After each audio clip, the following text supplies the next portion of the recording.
While making videos, it is very likely that you are going to wind up using gunfire. Now, there are several ways to accomplish this. You can use actual guns with blanks, but that kind of comes with a heavy price tag. Besides the actual cost of the firearms and blanks, there's a cost of security, insurance, and in a lot of places, that requires a costly filming permit and police presence. The cheaper way is using a BB gun, but that comes with a lot of added work.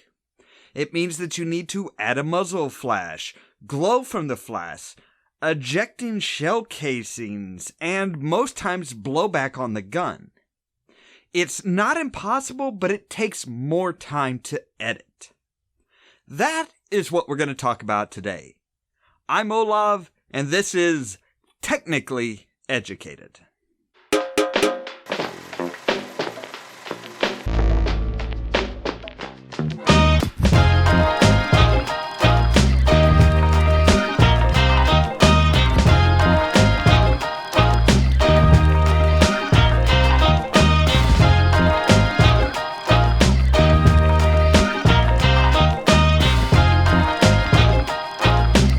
As I stated in the intro, there are several things that need to be done for simulated gunfire. Think of it as an onion. The more layers you use, the more realistic the end result will look. The saving grace is that the actions needed happen very quickly, usually spanning maybe 4 to 6 frames. First, we need some footage, so this is what we're going to be working with. First, we need to remove the background and green screen. Then, drop in a background,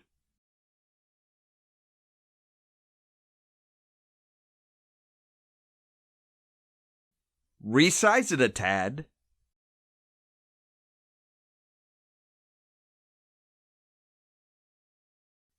and we're ready for the really fun stuff. First up, there's the Birdemic style. Not that Birdemic is a shining example of cinema or an example of how to do anything right.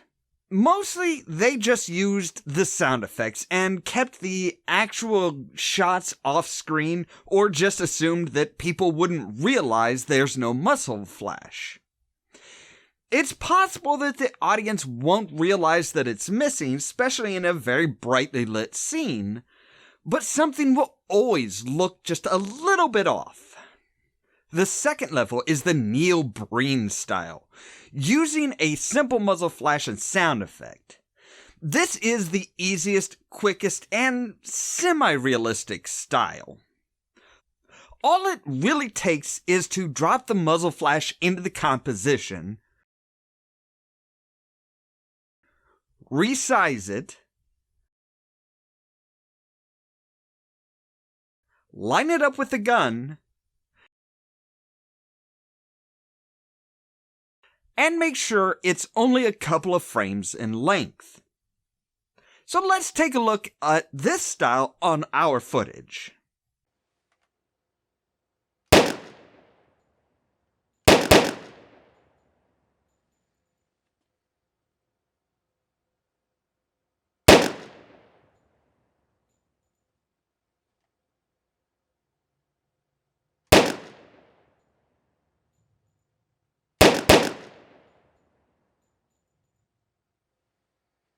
As you can see, it looks decent. This is where most online videos end the editing, but if you look close, you can tell the gun isn't actually firing. The slider isn't blowing back with the shot, and no casing is being ejected. Less of your audience will notice this, but there are still plenty of people who are going to notice this, so let's go to the next level. While you can get BB guns with a blowback feature, it might be more trouble than it's worth. It would require some sort of gas or mechanism to push the slider back as the trigger is pulled. If you can't find a gun with that feature, it's possible to simulate it with a bit of editing. Here you need to duplicate the footage, masking out the slider. leaving just the slider on the top copy and removing it on the lower copy. Now, this works best if you have a clean plate or added background like ours, as you need to show what is behind the slider as it moves. Another point to remember is that you need to put a basic barrel in the shot. This can be done simply with a dark colored mat masked to a rectangle and placed properly. Once this is done, the slider layer needs to move back about the same time as the muzzle flash shows. Then forward over the next 2 frames or so after the flash has ended.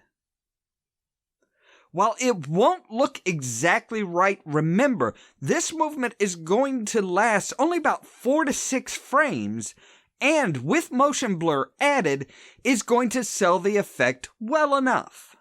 Added to this, the ejection of a casing can add realism easily. Now, personally, I used the looping footage from Production Crate, scaled it down, then keyframed the case flying up, out, and then down. It's small, it's quick, and motion blurred, which means it is easy to miss, but keen eyes will see it and appreciate it. So let's see what it looks like on our footage.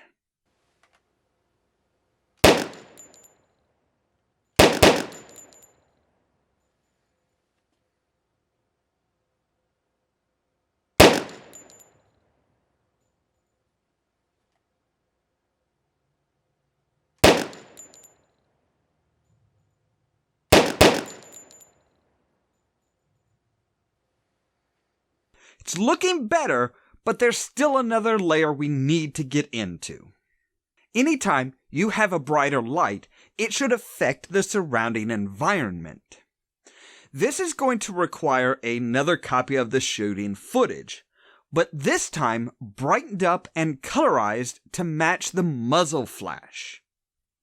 Now we need to add a few masks to the new layer, specifically where the flash would add light.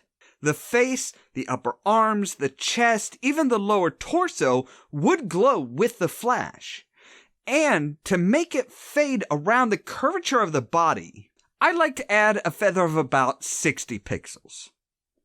Personally, I make the glow have an opacity of 100% when the muzzle flash starts and ends, and then fades to 0 over 2 frames after the muzzle flash has disappeared.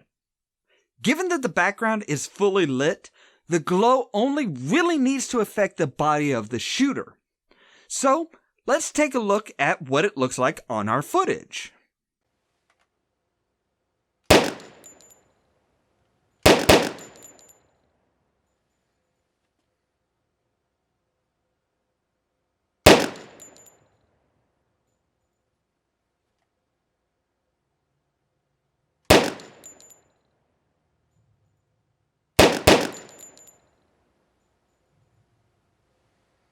This is looking pretty good to me for a bright scene, but what about a darker scene? That's not impossible to accomplish, it just takes more layers and more masks. Let's darken the scene down to a dark green, and we're ready to go to work. First, duplicate the original background and mask around areas that would be lit up. This would be the upright beam, the floor, even the wall behind our actor. Now, I did increase the feathering up to 120 pixels on the actor so that there's more fall off. Since it's being lit by the muzzle flash, we're going to want it yellow, matching the color of the light source. Especially with the first 3 shots, we need a shadow on the floor and wall. This can be done by copying the actor's footage, tinting it black, making it 3D, and rotating it to align properly with the surface on which the shadow is lying. Remember though, you need to mask at the corner where the floor meets the wall and line up the 2 different shadows with one another so that it looks like it is one solid shadow. On our footage, we do need to mask off the arm and gun from the shadow, since the shadow would be just the torso and head. So, now that we have all the masks, let's take a look at the low light scene.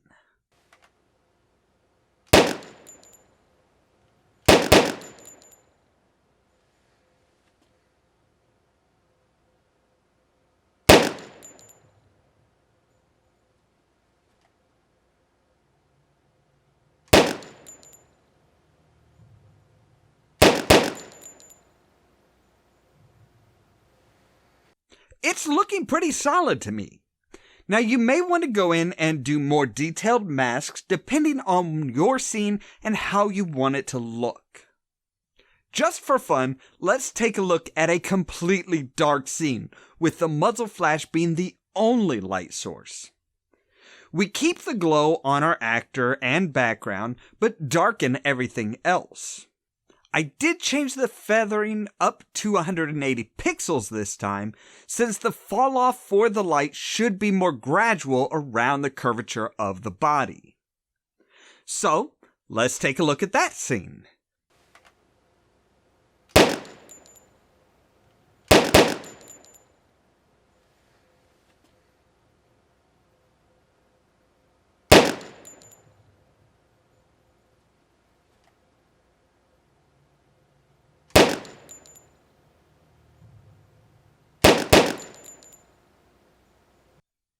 It's pretty good.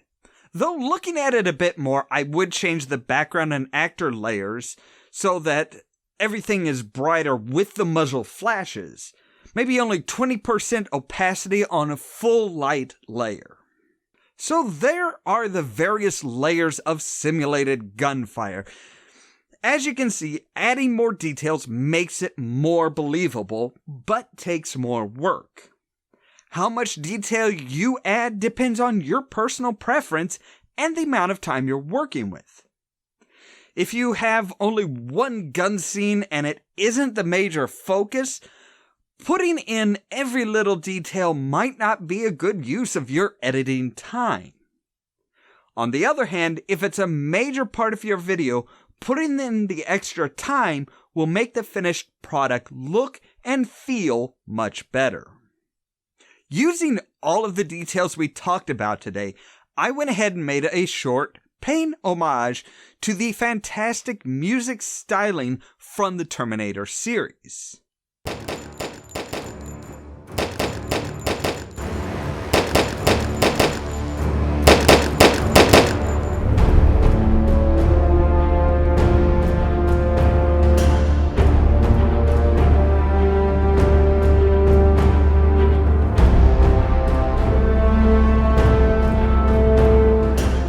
So what do you think about simulated gunfire?